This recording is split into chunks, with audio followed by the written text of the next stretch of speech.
जय श्री गोरक्ष। मेरे प्यारे श्रोताओं, आप सुन रहे हैं वाल्मीकि द्वारा बनाई रामायण काव्य से। आपने पिछले भाग में सुना कि ब्रह्मा जी के आशीर्वाद से वाल्मीकि मुनि बहुत बड़े विद्वान हो गए और उनके आज्ञा अनुसार, ब्रह्मा जी के आदेश अनुसार उन्होंने रामायण महाकाव्य लिखा। अब रामायण महाकाव्य में निबंध और जो जो विषय दिए गए हैं उनका आज संक्षिप्त में वर्णन कर रहा हूँ।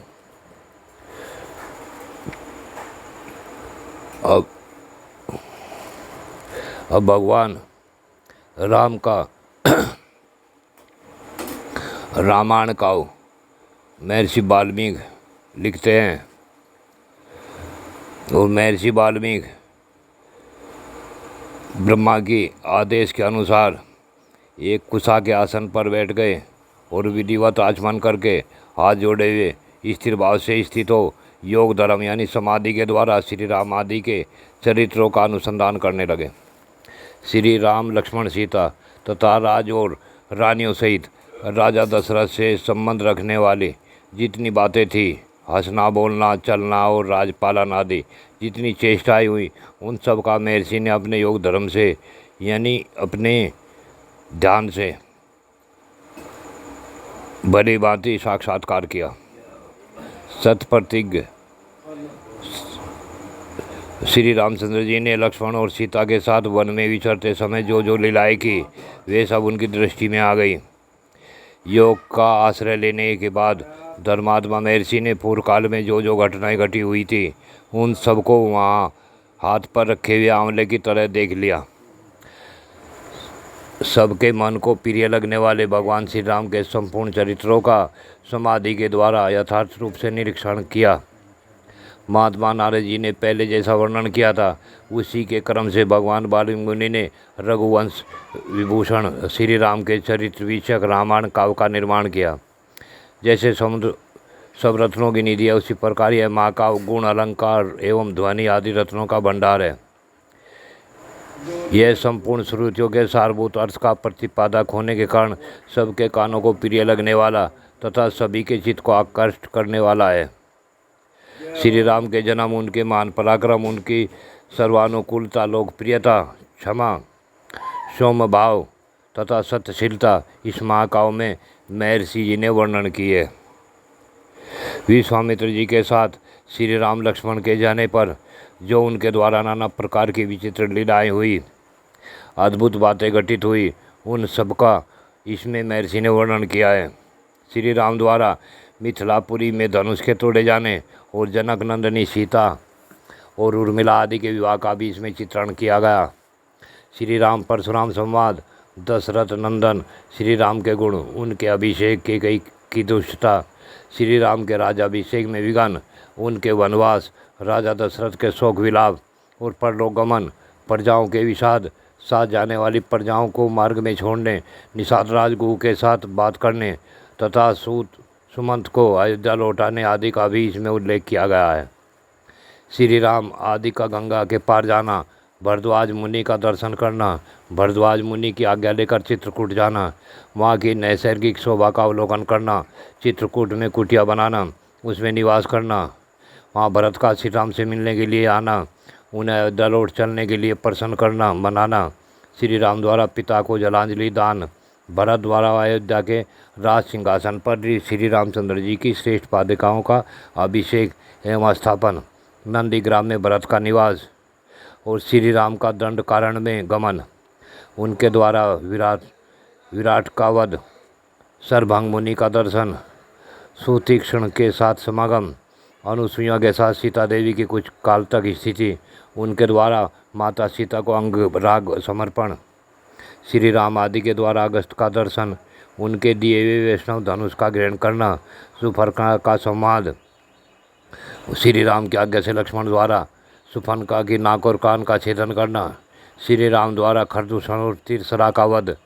शूर्पणखा के उत्तेजित करने से रावण का श्री राम से बदला लेने के लिए उठना, श्री राम द्वारा मारीच का वध, रावण द्वारा विदेहनंदिनी सीता का हरण, सीता के लिए श्री रघुनाथ जी का विलाप, रावण द्वारा गृधराज जटायु का वध, श्री राम और लक्ष्मण की कबंध से भेंट। श्री राम और लक्ष्मण की कबंध से भेंट, उनके द्वारा पंपा सरोवर का अवलोकन, श्री राम का सबरी से मिलना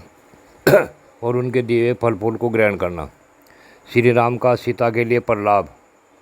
पंपा सरोवर के निकट हनुमान जी से भेंट और श्री राम लक्ष्मण का हनुमान जी के साथ ऋषमुख पर्वत पर जाना,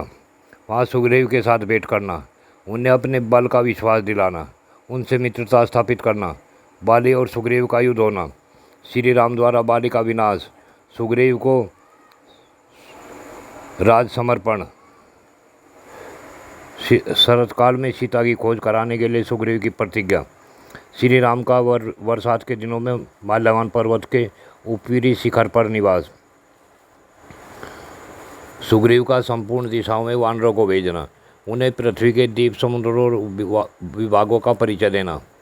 श्री राम का सीता के विश्वास के लिए हनुमान जी को अपनी अंगूठी देना, वानरों को स्वयं प्रभा गुफा का दर्शन करना, उनका प्रायोपवेशन, संपाति से उनकी भेंट और बातचीत, समुद्र लंघन के लिए हनुमान जी का महेंद्र पर्वत पर चढ़ना, समुद्र को लागना, समुद्र के कहने पर ऊपर उठे हुए मैनाक पर्वत का दर्शन करना, इन हनुमान जी को राक्षसी का डांटना, हनुमान जी द्वारा छायाग्रहणी सिंह का दर्शन और उसका निधन करना, लंका के आधारभूत पर्वत का दर्शन, रात्रि के समय लंका में प्रवेश, अकेला होने के कारण अपने कर्तव्य का विचार करना, रावण के मदपान स्थान में जाना, उसके अंतपुर की स्त्रियों को देखना, हनुमान जी का रावण को देखना, पुष्पक विमान का निरीक्षण करना, अशोक वाटिका में जाना और सीता के दर्शन करना, पहचान के लिए सीता को अंगूठी देना और उनसे बातचीत करना, राक्षसों द्वारा सीता को डांट फटकार करना, त्रिजटा को श्री राम के लिए शुभ सूचक स्वपन का दर्शन होना, सीता का हनुमान जी को चूड़ामणि प्रदान करना, हनुमान जी का अशोक वाटिका के वृक्षों को तोड़ना, राक्षसियों का भागना, रावण के सेवकों का हनुमान जी के द्वारा संहार, वायुनंदन हनुमान का बंदी होकर रावण की सभा में जाना, उनके द्वारा गर्जना, लंका का दाह, फिर लौटती बार समुद्र को लांघना, वानरों का मधुवन में आकर मधुपान करना, हनुमान जी का श्री रामचंद्र जी को आश्वासन देना और सीता जी की दी हुई चूड़ामणि समर्पित करना, सेना सहित सुग्रीव के साथ श्री राम की लंका यात्रा के समय समुद्र से भेंट, नल का समुद्र पर सेतु बांधना, उसी सेतु के द्वारा वानर सेना का समुद्र के पार जाना, रात को वानरों का लंका पर चारों ओर से घेरा डालना, विभीषण के साथ श्री राम का मैत्री संबंध होना, विभीषण का श्री राम को रावण के वध का उपाय बताना, कुंभकर्ण का निधन, मेघनाथ का वध, रावण का विनाश, सीता की प्राप्ति, शत्रु नगरी लंका में विभीषण का अभिषेक, श्री राम द्वारा पुष्पक विमान का अवलोकन, उसके द्वारा दल बल सहित उनका अयोध्या में के लिए प्रस्थान, श्री राम का भरद्वाज मुनि से मिलना, वायुपुत्र हनुमान जी को दूत बनाकर भरत के पास भेजना तथा अयोध्या में आकर भरत से मिलना, श्री राम के राज्याभिषेक का उत्सव, फिर श्री राम का सारी वानर सेना को विदा करना, अपने राष्ट्र की प्रजा को प्रसन्न रखना तथा उसकी प्रसन्नता के लिए ही विदेहनंदिनी ने सीता को वन में त्याग देना, इत्यादि वृत्तांतों को एवं इस पृथ्वी पर श्री राम का जो कुछ भविष्य चरित्र था उसको भी भगवान वाल्मीकि मुनि ने अपने उत्कृष्ट महाकाव्य में अंकित किया है। मेरे प्रिय श्रोताओं, इस महाकाव्य रामायण को जो भी पढ़ेगा सुनेगा वह आदि व्याधियों से बचा रहेगा। जय शिव गोरक्ष।